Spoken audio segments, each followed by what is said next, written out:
నగరాభివృద్ధిలో భాగంగా చేపడుతున్న రహదారుల విస్తరణకు వ్యాపారులు సహకరించాలని నగరపాలక సంస్థ కమిషనర్ వెంకటేశ్వరరావు కోరారు. ఒంగోలులోని ఎన్టీఆర్ కళాక్షేత్రంలో ట్రంక్ రోడ్డు వ్యాపారులతో కమిషనర్ సమావేశం నిర్వహించి వారి అభిప్రాయాలను అడిగి తెలుసుకున్నారు. ఈ సందర్భంగా కమిషనర్ మాట్లాడుతూ ఇప్పటికే నగరంలోని పలు ప్రధాన రహదారులు విస్తరణ పనులు జరుగుతున్నాయని తెలిపారు.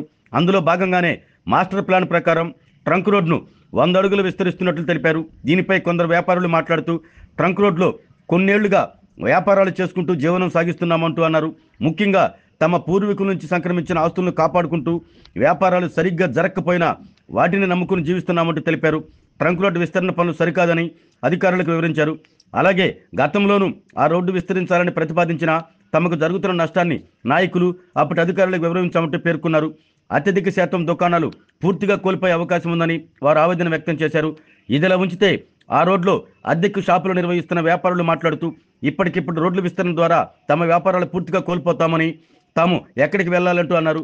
కొంతకాలం గడువు పొడిగించాలంటూ కోరారు. నగరాభివృద్ధికి శాసనసభ్యులు దామచర్ల జనార్దన్ తీసుకున్న నిర్ణయానికి తాము సహకరిస్తామని, కానీ తమ జీవితాలు రోడ్డుపాలు చేయొద్దు అంటూ వారు తమ ఆవేదన వ్యక్తం చేశారు. వ్యాపారుల అభిప్రాయాలపై కమిషనర్ మాట్లాడుతూ రోడ్డు విస్తరణలో నష్టపోతున్న భవన యజమానులకు స్థల ధర ప్రకారం టీడీఆర్ బాండ్లు 4 రెట్లు ఎక్కువ ధరతో ఇస్తున్నట్లు తెలిపారు. వాటిని యజమానులు బిల్డర్లకు అమ్ముకోవచ్చని, లేదా సొంతంగా ఇతర ప్రాంతాల్లో నిర్మించుకునే భవనాలకు ఉపయోగించుకోవచ్చు అంటూ తెలిపారు. అందరం కలిసి సమావేశం నిర్వహించుకుని సమస్యను సానుకూలంగా అందరికీ ఆమోదయోగ్యంగా పరిష్కరించుకుందామంటూ కమిషనర్ వారికి సూచించారు. ఈ సమావేశంలో మేయర్ గంగాడ సుజాతతో పాటు టౌన్ ప్లానింగ్ అధికారులు, మున్సిపల్ సిబ్బంది పాల్గొన్నారు. దేహం బాగా ఉండాలంటే రక్తనాళాలు బాగుండాలి. ఎక్కడ బ్లాక్ కాకుండా రక్తనాళాలు సాఫీగా ఉంటే గుండె జబ్బులు రావు, హ్యాపీగా. ఆ అంశంలో భాగంగా పెద్ద మనసు చేసుకొని ప్రతి ఒక్కరు, ఎందుకంటే విషయాల్లో వస్తూ ఉన్నారు కాబట్టి ఆ లోపు మిగిలిన చోట్లంతా కూడా మస్తాన్ దర్గా సెంటర్కి వచ్చేయండి. సో మిగిలిన చోట అంతా కూడా 25 అడుగులు అలా వెళ్తుంది. ఎస్, మస్తాన్ దర్గా సెంటర్. ఎస్, ఇది ఆ మస్తాన్ దర్గా సెంటర్ ఏదైతే ఉందో అక్కడొకటి మనకు ఒక 28 కదా, 28 అక్కడ కనిపిస్తుంది చూడండి, 28 అడుగులు. అక్కడున్న షాపులు ఒక్కటి ఉన్నారు. తర్వాత తరం వాళ్ళు, మీ కుమారులు కానీ మనవాళ్ళు కానీ, వాళ్ళు కూడా ఈ పట్టణంలో స్వేచ్ఛగా ఉండాలి. ఇంకా చాలా విస్తరిస్తే మన వ్యాపారాలు పెరుగుతాయి. చెప్పండి, ఇందాక షాపులు ఉన్నటువంటి చోట 150 పైచులకు షాపులు పూర్తిగా ధ్వంసం అయిపోతాయి. వాళ్ళ గురించి ఒక్క సెకండ్ ఆలోచించండి పెద్ద మనసుతో. ఇక్కడ 100 అడుగుల రియల్ ఎస్టేట్ బిట్లు కాదండి మన ఎన్ని పాత రోజుల్లో వెంచర్లేసి అమ్మిన రోడ్డు కాదు, ట్రంక్ రోడ్డు, గాంధీ రోడ్డు. ఇవన్నీ కూడా ఒక వర్తకుడు 20 అడుగులు ఉంటే ఇద్దరు కొడుకులకి 2 పదులు, 3 కొడుకులు ఉంటే 3 మూళ్ళు, అలా పంచిన ప్రాపర్టీస్, వారసత్వ ఆస్తులు. అదే కానీ ఊరు డెవలప్మెంట్ అంటే వెంచర్లు ఉంటాయి. అవి అంటే 80 అడుగులు, 100 అడుగులు, 150 అడుగులు ఉంటాయి. 10 అడుగులు కొట్టారనుకోండి, మిగతా 90 అడుగులు రోడ్డు వాల్యూ పెరుగుద్ది, వ్యాపారం పెరుగుద్ది. వాళ్ళు నడుచుకుంటా పోతే ఇంతకుముందు ఇక్కడ ఉండేది మన షాప్ అనుకునే వాళ్ళు 150 మంది ఉంటారు. అంటే భూగర్భంలో కలిసిపోయి రోడ్డును పడతారు. అట్లాంటి వాళ్ళల్లో ఒక ఆయన బాధ ఆయన చెప్తున్నారు. అంటే మీ ఉద్దేశం ఏంటంటే సార్, వాళ్ళు కూడా ఒకటే సార్, ఇక్కడ ఉన్నోళ్ళు ఎవరైనా సరే ఎమ్మెల్యే గారు లేదా మన ఒంగోలు డెవలప్మెంట్కి ఒక్కరు కూడా వద్దు అని చెప్పేవాళ్ళు లేరు. ఎవరైనా ఉన్నారా? ఒక్కరు చేయొద్దండి. ఎవరు ఉంటే చేయొద్దు, ఉంటే చూడండి సార్. అంటే ఇక్కడ ఎవరు వ్యతిరేకం కాదు. ఎమ్మెల్యే గారు మొదట నుంచి అందరి నమ్మకం కూడా వారు ఖచ్చితంగా ఒక మంచి ఫలితాన్ని ఒంగోలులో బాగా ఇంప్రూవ్ చేయాలి ఊరిని అనేది అందరికీ ఒక అవగాహన కూడా ఉంది. సార్కి ఎవరు వ్యతిరేకం కాదు. కర్నూలు రోడ్డు, గుంటూరు రోడ్డు మొత్తం ఆక్యుపేషన్ చేసిన స్థలం నువ్వు ఎక్స్పెండ్ చేశారు. మీరు 100 రోడ్డు కూడా వేసుకున్నారు, తప్పేం లేదు. కానీ ఇది సొంత ఆస్తి. బలరాం గారు 2002లో బలరాం గారు, తులసిరామ్ గారు వచ్చి 10 ఫీట్లు ఇచ్చేస్తే మీ లోనికి రాము అన్నారు. 15 కూడా పోయినాయి. కానీ ఇచ్చాం డబ్బులు వితౌట్ కాంపన్సేషన్, స్వయంగా ఇచ్చాం ఆస్తులు. ఇచ్చారు, అంతా అయిపోయింది, కట్టుకున్నాము, అంతా అయిపోయింది సార్. ఇప్పుడు మళ్ళీ కొత్త రూల్ వచ్చింది. ఇది 1 వే మస్తాన్ దర్గా నుంచి మిర్యాలపాలెం దాకా 1 వే 50 ఫీట్ రోడ్ చాలు, మీకు 100 ఫీట్ అవసరం లేదు సార్. ఇది ఇంజక్షన్ ఆర్డర్ కోసం వెళ్తే జడ్జి గారు ఎస్పీ గారికి ఫోన్ చేశారు. ఏమని చేశారు, ఇది 1 వేనా లేదా, మీ తరఫున పీపీ గారు వచ్చి ఆర్గ్యుమెంట్ చెప్తుంటే ఇది 1 వే కాదు అని చెప్పారు. కాదండి ఇది 1 వే అని ఎస్పీ గారు చెప్పారు.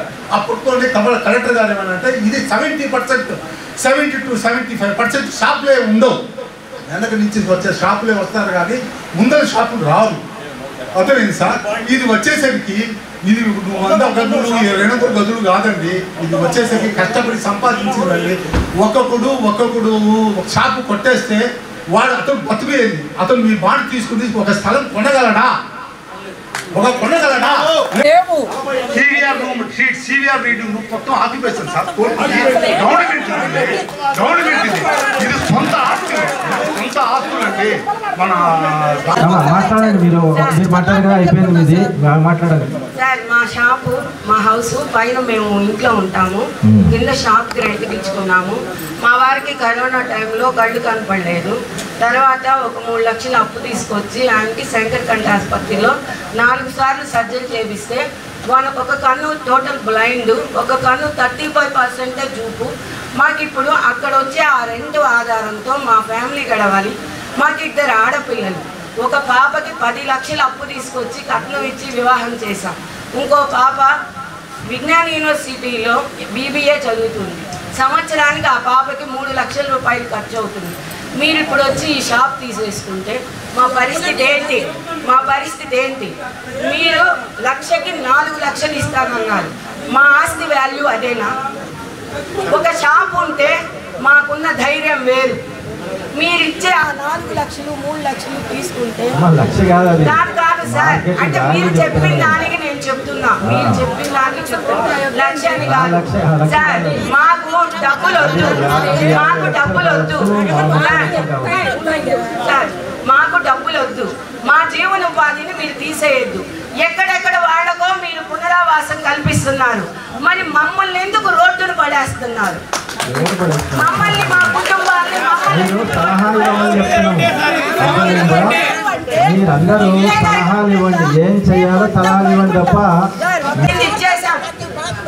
మా ట్రంక్ రోడ్డు మిర్యాలపాలెం సెంటర్ నుంచి మార్కెట్ సెంటర్ దాకా విస్తరించడానికి మేమెవరం సముఖంగా లేము. అలా వచ్చిన ఎడల లేకపోవడం సార్, ఇది మా అందరి బాధ. 2 రోజుల నుంచి కాదు, 30 ఏళ్ళు నా వివాహం జరిగి అంతకు ముందు ఏం జరిగిందో నాకు తెలీదు. మెంటల్ గా టార్చర్. మాకు ఏ రోజు ఎవడొచ్చి కొడతాడు? ఈ ఆస్తి అమ్ముకోవడానికి లేదు, ఒకటికి అద్దెకిచ్చుకోవడానికి లేదు, అద్దె డిమాండ్ చేయడానికి లేదు. షాప్స్ అయితే దాదాపుగా 115 షాపులు ఉన్నాయి అదే ఏరియాలో. కానీ మీలో ఎంతమందికి మీరు అనుకున్న రీతిలో వ్యాపారం జరుగుతుందో మరి మీకే తెలియాలి. మెయిన్ ఏంటి? ట్రాఫిక్ ప్రాబ్లం, అలాగే పార్కింగ్ లేకపోవడం. ఈ 2 లేనప్పుడు మాల్స్కి వచ్చేవాళ్ళు కానివ్వండి, షాపింగ్కి వచ్చే వాళ్ళు కానివ్వండి చాలా తక్కువగానే ఉంటారు. ఎందుకంటే మెయిన్ పార్కింగ్ ప్లేస్ చాలా ఇంపార్టెంట్. కానీ 2 ఇయర్స్ బ్యాక్ మరి గత గవర్నమెంట్ టైంలోనే రోడ్డు ఎక్స్పాండ్ చేయాలని చెప్పేసి కొంత మార్కింగ్ చేయడం కూడా జరిగింది. మీలో చాలామంది చర్చించడం కూడా జరిగింది. అప్పుడు అందరూ ఏమన్నారంటే ఇది దీనివల్ల మాకు ఇబ్బంది అవుతుంది, మా షాపులు పోతాయి అనగానే ఆపేశారు. అప్పుడు దానివల్ల ఏమవుతుంది అని అంటే డెవలప్మెంట్ ఆగిపోతుంది. అది నిజం. ఎందుకంటే మనకి విశాలమైన రోడ్లు ఈ రోజున మన గతంలో మన చరిత్ర చూసుకున్నట్లయితే బ్రిటిష్ వారు పరిపాలించే కాలాన్ని కనుక మనం వెళ్ళగలిగితే అక్కడ పోర్టులు ఏదైతే ఎక్కడైతే ఉన్నాయో, పోర్టులు అంటే కాకినాడ అంటే సముద్ర తీరాలు ఎక్కడైతే ఉన్నాయో ఆ ఏరియాస్ ఆ చోటంతా కూడా వాళ్ళు విదేశాల నుంచి రావడం కాబట్టి వాళ్ళు ఆ ఏరియాస్ వ్యాపారాలు చేసేవాళ్ళు కాబట్టి అప్పట్లోనే విశాలమైన రోడ్లు. అంటే ఇప్పటికీ కూడా మీరు కాకినాడ కానీ అలాగే మరి ముంబై కానీ కలకత్తా కానీ గోవా కానీ చెన్నై కానీ ఇలాంటి మనం పెద్ద పెద్ద ఈ సిటీస్ కనుక వాళ్ళు వెళ్ళినట్టయితే అప్పుడు వేసిన రోడ్లు ఇప్పుడు కూడా ఉన్నాయి, మీరు కావాలంటే చూసుకోండి. ఆ రోజున 100 సంవత్సరాలు 200 సంవత్సరాల క్రితం వేసిన రోడ్లే ఇప్పటికీ కూడా ఉన్నాయి. అంటే వాళ్ళు ఫ్యూచర్ ప్లాన్ ఆధారంగా చేసుకొని ఫ్యూచర్లో డెవలప్మెంట్ ఉంటుంది, ఒక 100 సంవత్సరాల తర్వాత ఈ ఏరియా ఇలా ఉండబోతుందని ముందుగానే ప్లాన్ చేసి ఆ రోజుల్లో నా రోడ్లు అప్పుడు వేశారు కాబట్టి ఇప్పుడు అసలు ఎక్కడ కూడా పగలగొట్టే పని లేకుండా ఉంటుంది. కానీ మనలాంటి ప్లేసెస్లో ఊళ్ళో అయితే ఏమవుతుందంటే అక్కడ ఉండే పరిస్థితులను బట్టి, అవసరాన్ని బట్టి, ఉండే వ్యాపారాలను బట్టి, రోజు రోజుకి పెరిగే జనాభాని బట్టి అక్కడ రోడ్లు కానివ్వండి, వ్యాపారాలు కానివ్వండి, హాస్పిటల్స్ కానివ్వండి, మాల్స్ కానివ్వండి, అలాగే రెస్టారెంట్లు కానివ్వండి, ఇవన్నీ వచ్చే పరిస్థితిని బట్టి మనం డెవలప్ చేసుకోవడం జరుగుతుంది. డెవలప్మెంట్ ముఖ్యమైన కారణం అయితే రోడ్సే. రోడ్లు ఎప్పుడైతే విశాలంగా ఉంటాయో అప్పుడు బాగా కనిపిస్తుంది, మనకు బయట నుంచి వచ్చే వాళ్ళకి కూడా బాగా కనిపిస్తుంది. అలాగే ఇక్కడ ఏదైనా కొనాలన్నా, నివాసం ఉండాలన్నా అందరికీ కూడా ఒక ఇంట్రెస్ట్ కలుగుతుంది. మనకి ఇప్పుడు మాస్టర్ ప్లాన్లో మన వాళ్ళు చెప్పినట్లుగా 100 feet రోడ్ అది. 100 feet రోడ్డు కనుక ఉన్నట్లయితే ఒకసారి ఊహించుకోండి ఎంత చక్కగా ఉంటుందో. మనకి ఇప్పుడు సంఘమిత్ర నుంచి అంత బాగా ఎక్స్పాండ్ చేసాము, ఇంతవరకు చర్చంత వరకు బాగుంది. ఇక్కడ నుంచి వెళ్ళే దగ్గర మాత్రం చాలా కంజెస్టెడ్గా ఉంది. అసలు నైట్ టైం కూడా 10 తర్వాత కూడా మనకు ట్రాఫిక్ ఎక్కువగా ఉంటుంది. అన్నిటికంటే మరీ కంజెస్టెడ్గా ఉండేది దర్గా దగ్గర. ఆ ప్లేస్లో ఆ పక్కన చుట్టూ చాలా నేరో రోడ్ అనమాట. అంతేకాకుండా షాప్స్ కూడా డ్రైనేజ్ మీదకి వచ్చేసినాయి, డ్రైన్ మీద కట్టేశారు చాలా వరకు. ఆ డ్రైన్ మీద కట్టడం వల్ల ఏమవుతుందంటే ఈ వర్షం వచ్చేటప్పుడు వాటర్ అంతా కూడా మీరుండే ఆ షాప్ కింద స్టాగ్నేట్ అయిపోవడం, తద్వారాగా మనకి అంతా కూడా మునిగిపోవడం, అంతా నీరు ఓవర్ఫుల్ అవడం వలన ఆ ఏరియా అంతా కూడా వర్షం వచ్చిందంటే చాలు మేము ఎప్పుడు అక్కడే నిలబడి పని చేయించాల్సి వస్తుంది మా సిబ్బంది అంతా. అంటే ఇదంతా మనం ఏం చేస్తాము, ఏదైనా ఇబ్బంది అయినప్పుడు ఇబ్బంది అని బాధపడతాం, కానీ ఇబ్బంది కలగకుండా ఏం చేయాలో అనేది ఇప్పుడు మన ముందు ఉండేటువంటి చర్చ. ఇబ్బంది కలగకుండా ఏం చేయాలో మీకు తెలుసు, మా కమిషనర్ గారు కూడా చెప్పడం జరిగింది. కాబట్టి మీ అందరి సహకారంతోనే ఏదైనా చేయాలనేది మా ఉద్దేశం. ఆరోగ్యమే మహాభాగ్యం అంటారు, కానీ ఆరోగ్యాన్ని నమ్మకంగా కాపాడే స్థానం ఎక్కడ? ఇది ఒంగోలులో మీకు దగ్గరగా మన Venkataramana nursing home private limited. Caring your life 54 ఏళ్ల విశ్వాసంతో ఇది ఒక హాస్పిటల్ కాదు, ఇది ఒక విశ్వాసం. 3 తరాలుగా వేలాది కుటుంబాలను ఆరోగ్యంగా నిలిపిన ఆదరణ.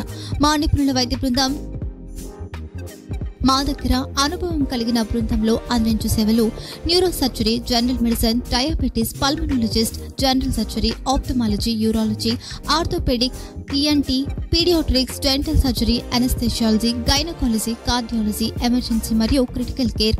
ఒంగోలులో ఆరోగ్యానికి ఒక కొత్త శకం ప్రారంభమవుతుంది. వెంకటరమణ ఐ హాస్పిటల్ ప్రారంభించబడింది.